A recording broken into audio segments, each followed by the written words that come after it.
But I realized this week that I have something against the Catholic Church. You just noticed that? Yeah. I mean, I didn't think I did. There's some other churches you have some things against too, or should we just take one at a time? No, let's just start with the big ones. All right. Let's just go through the list. Wow. So this is a big deal. Well, and here's how I know this. I had a mix of emotions about the Pope situation. Like even that I say it like that because I want to call him a quitter. I mean, I've got about 6 narratives running through my head. Really, Pope, you get to quit? You do have a quitter thing. You know, the advisor to Pope John Paul is really bothered about this. And he said, you don't get to choose to come off the cross. That was his response. Because they think about, following in the way of Jesus and whatever God has called you to. And so the apostolic succession and the role of the Pope is to be the representative of Christ on earth. And you do what God calls you to do, and you don't tap out. So I've got this thing like, honestly, that guy, he's not up for it anymore. So there's this thing in me that's like stirring up. Like I apparently care about, I'm not Catholic. I've just tried to stay out of Catholicism. I have in all the, the years of the radio show and other things I've written, I've never piled on about their complete inability to protect children across the system over decades. Right. Because it feels just like, I don't know. I don't want to get into that and be like the guy that's, mocking the. This Pope has been a little better about that. Correct? Not so much. I don't know. No, I don't think so. He hasn't been any better about this. Has he shut down the whole system? No. Have they wanted to bring all this internal? Yeah, it's not good enough. Yes. Do they want to play by a different? So here's the thing I'm realizing. Like, all this energy I've got about this. Well, we should. And I mean, here in the state of Minnesota, the Catholic Church was behind a particular move to have something added to our state constitution about marriage. And I wanted the Catholic Church to say, like, have your own.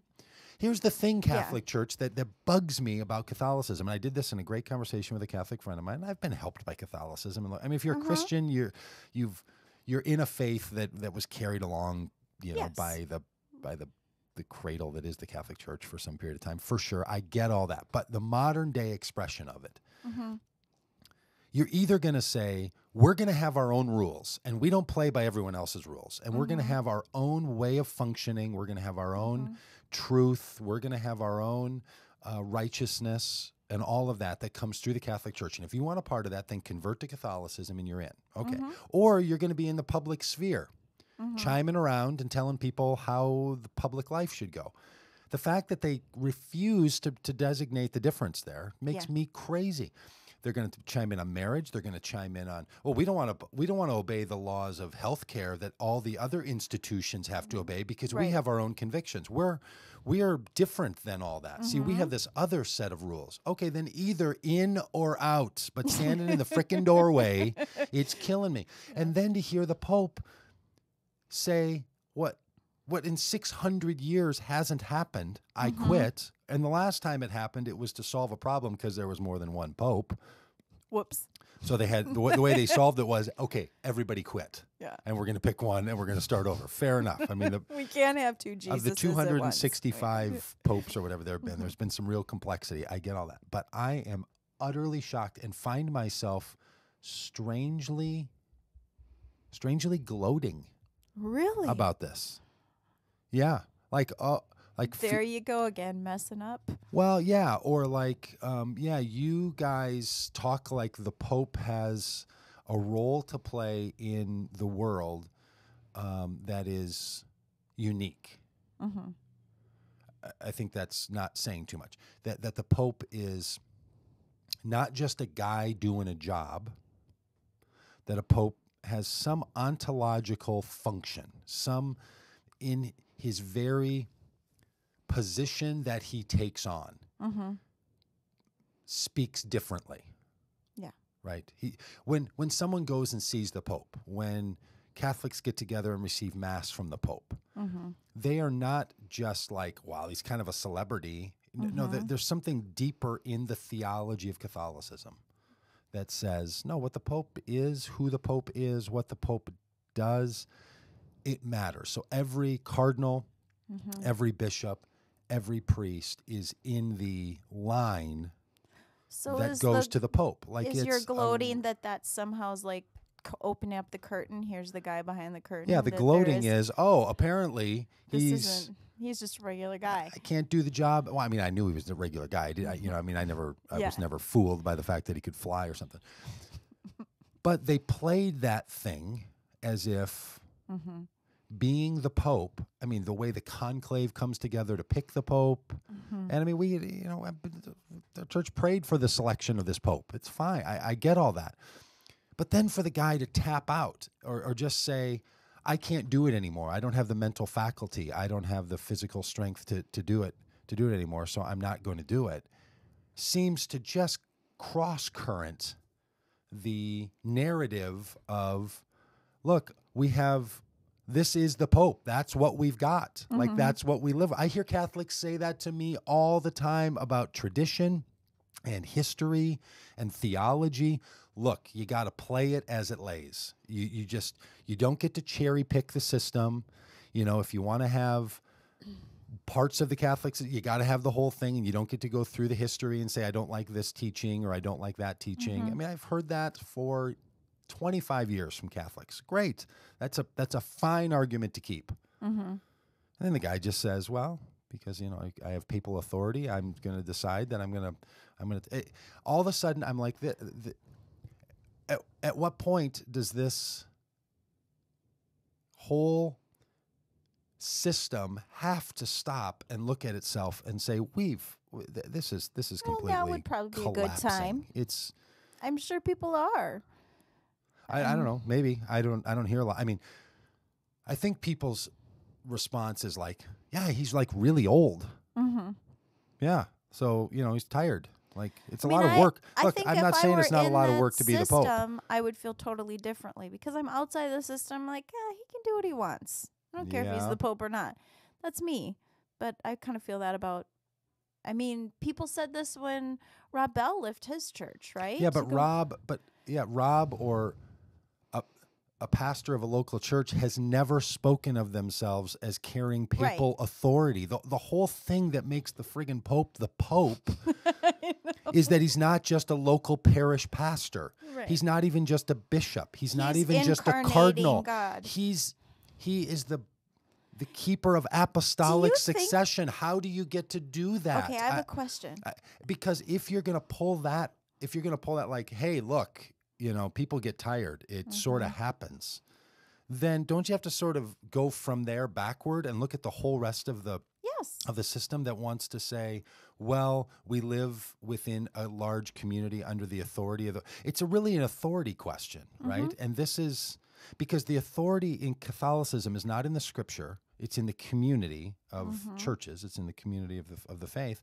And I really should get a Catholic theologian on here and have him try to argue somehow that this still maintains papal. Oh yeah, well, people in their rhetoric can do all sorts of nonsense. So I don't know how useful that would be. I mean, I'm sure it would be very useful. Speak for themselves at least. Yeah, we should get them to come on and talk to us and help us sort it out, and see what is happening as a result of this. How does this cause people to consider their faith and their understanding of what the Pope is and how their relationship to God and all do you get to quit that?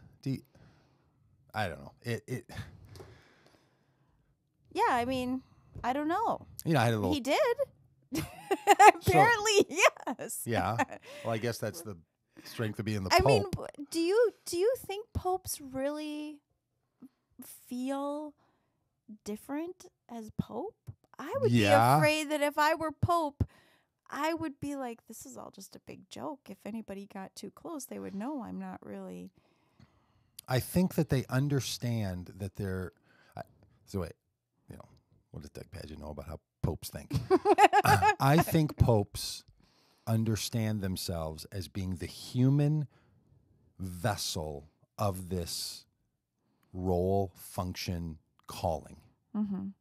So in the way that a parent or a spouse doesn't think, well, I'm ontologically special because I'm a parent or a spouse, you do know that you represent that relationship, history, institution to that person. That No, you that's- are the personal representative. And in Catholic theology, they will trace 265 steps from Jesus to Peter, first pope, to Linus, and right down to Benedict. Yep. They will name them, and they're playing that role. So, and they've leaned into that over all these years. Consistency, orthodoxy, papal authority, tradition, some difficulties at times, but figuring it out and getting back on track and all this kind of stuff. And all of a sudden I find myself shocked that I'm like, oh, I see how this goes. Yeah. You really, now when you're in this situation, you don't play by a different set of rules. But when you want to tell people who they can marry or what they can use for birth control or who gets to have communion, or you put on the overhangs of your church, the Church of God and the gate to heaven, this kind of stuff, really? I mean, you're going to play that role. You're going to speak absolution of sin, and you get to do that as a priest, and then as a bishop, and as a cardinal, and as the pope, and it comes from the authority of the pope. And the pope can go into some priest's life and defrock that person, take away their ability to be the Holy Father. That they have all that power, and then you just quit. I'm just flummoxed about the whole thing. It'd be like the Dalai Lama being like, "Hey, I'm done with the Lama. I'm no longer a llama. Yeah, you know what? I'm out. I'm out." Just And call me Dolly. like you play this that whole time. You think about all these priests that took the defrocking that this bishop has, or that this pope has done. You think about all the difficulty and the pain and the conservative shift that he's made. Because he's now the pope.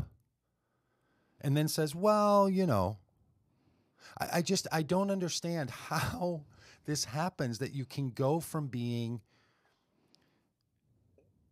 in this infallible kind of role. And I don't mean infallible have some meaning kind of horrible disease or something. I don't mean infallible in the sense that you're always wrong, that you're never wrong. I think that's a mistake of infallibility. I think it means that what you speak does become fits in the larger tradition of of the faith, and has to it creates truth and reality. So it's more complicated than you're never wrong. I just don't know how you get to bow out. And look, if there's some disease, okay, if he has Alzheimer's or something and doesn't, and that's is like, what I'm wondering. is like trapped between, hey, watching the Pope lose his faculties, is that worse? Yeah. And you could still live for another 10 or 12 or 15 or 18 years? Do the job. I mean, like, if he has some kind of mind degenerative disease or something, would you feel differently about him quitting?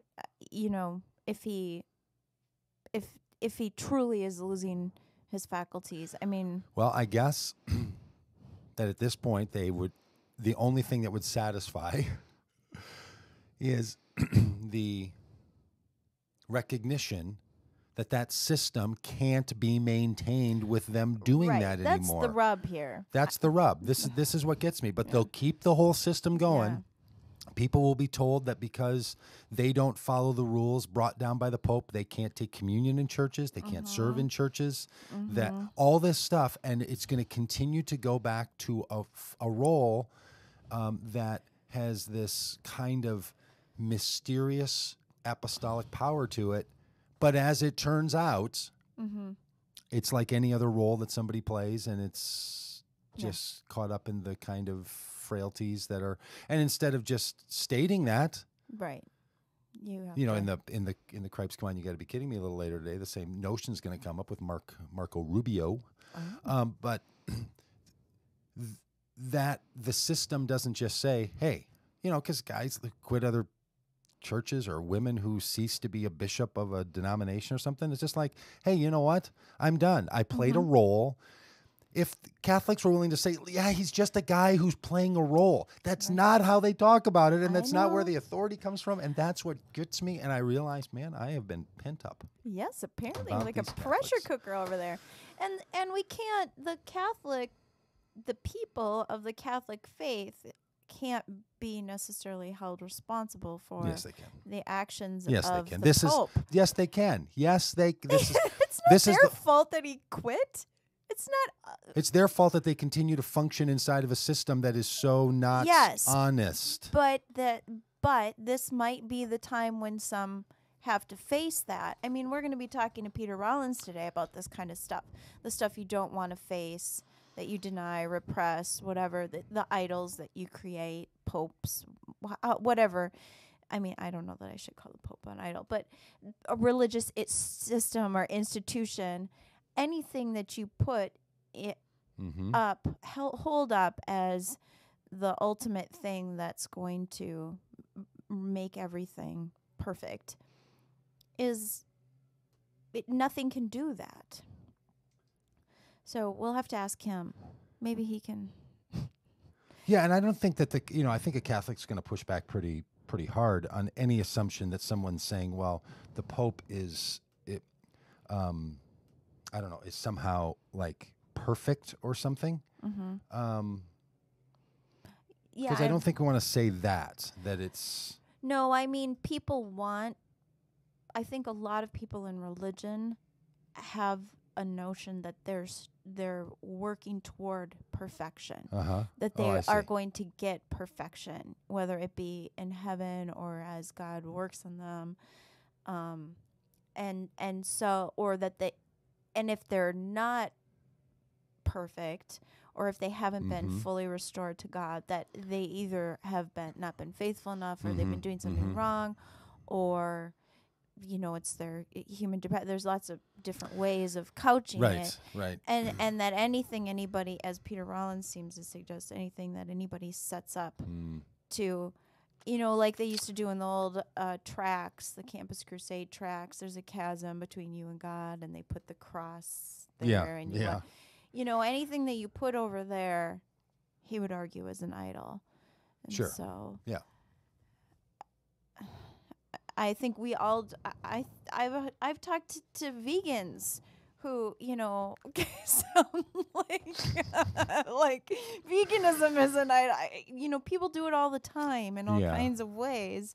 Yeah, but it's not the same. Look, it's not the same thing to say like, hey, everybody's got something that sort of centers their life, and like some people are really into sports, some people are really into the food, some people are really into the kids, some people are really into the Pope. No, it's not the same thing, because this whole Catholic system worldwide has a kind of influence and power that other proclivities don't have. And they base that on a theological system that seems to me that when Pope Benedict says, I can't do this anymore and I'm just out, that people should be saying, whoa, hang on a second. Really? That's how it goes?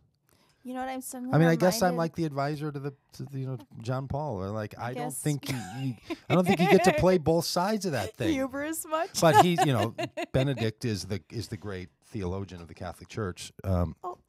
Is the great theologian. Can you hear there? Oh, yeah, is the great theologian of the Catholic Church, and so he's supposed to be the one who understands. These I'm suddenly reminded of our conversation last week about football, and we're both playing the same roles. You're like, no. Football is way worse when I try to say other sports do the same thing, whatever. No, I'm saying, other religions, other groups do the same. Yeah, because you have this sensibility. I'm picking this up with you on the show. You have this sensibility that, like, don't ever critique anything if you also have to be self-critiqued. Kind of thing. Like, I do have that sensibility. Yeah, and I'm like, no, I think things are of magnitude of worse. Like, there are some things that I do that are so bad, people can say to me, you should knock that off. I had without me going like, hey, well, what do you do, man? I mean, like, hey, why don't you take care of your own house, right? Yeah. Like, there are things that kind of rise to another level, right? Yeah. You cause a car accident or you're rude to somebody.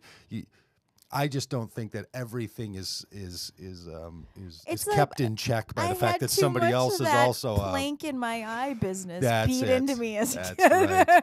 and don't talk about the spec. And that's all to keep people from speaking back against authority. That's the way people use that. But anyway, okay, we're going to talk to Peter Rollins. Peter Rollins is a friend and the author of the book called The Idolatry of God. I'm going to give Pete a call here in a minute. So if you listen on Spreaker Live, glad you are, roll over to the next one. If you listen on the podcast, roll over to the next podcast and videos, same way. So we'll be back with you here in a second and talk to Peter Rollins.